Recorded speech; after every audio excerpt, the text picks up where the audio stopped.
எல்லாருக்கும் வணக்கங்க. இன்றைக்கி மதியானம் எங்கள் வீட்டில் என்ன குழம்புனா உலக உருண்டை குழம்புங்க.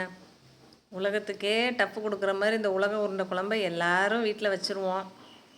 மாதத்தில் 2 வாட்டியாவது வைப்போம். நல்லாயிருக்கும். ஆனால் எங்கள் வீட்டில் யாருக்குமே பிடிக்காது.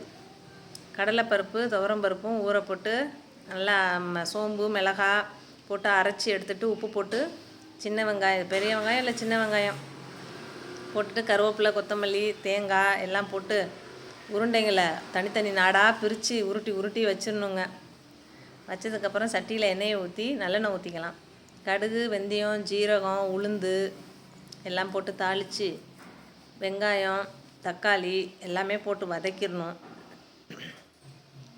எல்லாம் போட்டு நல்லா வதக்கிட்டு மிளகாத்தூள் வீட்டில் அரைச்சி வச்சுருக்க மிளகாத்தூள் போட்டுக்கலாம். உப்பு போட்டு நல்லா வதக்கிட்டு வீட்டில் இருக்க மிளகாத்தூள் சாம்பார் பொடி கொஞ்சம் மஞ்சத்தூள் எல்லாம் போட்டு வதக்கிட்டு புளியை கரைச்சி ஊற்றி நல்லா கொதிக்க விட்டுறணும். நல்லா கொதித்ததுக்கப்புறம் நல்லா தண்ணி கொஞ்சம் தாராளமாக ஊற்றினா தான் உருண்டையை உள்ளே இறக்குனா குழம்பு கொஞ்சம் திக்காகாமல் கரெக்டாக இருக்கும். லிக்விடாக தேங்காய் அரைச்சி ஊற்றி குழம்பு நல்லா கொதிக்க விட்டுற வேண்டியதான். ஒவ்வொரு உருண்டைகளாக உள்ளே இறக்க வேண்டியதான்.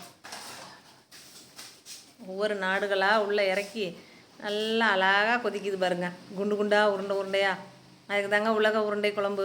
எங்கள் வீட்டில் அப்படி தான் சொல்லுவோம்.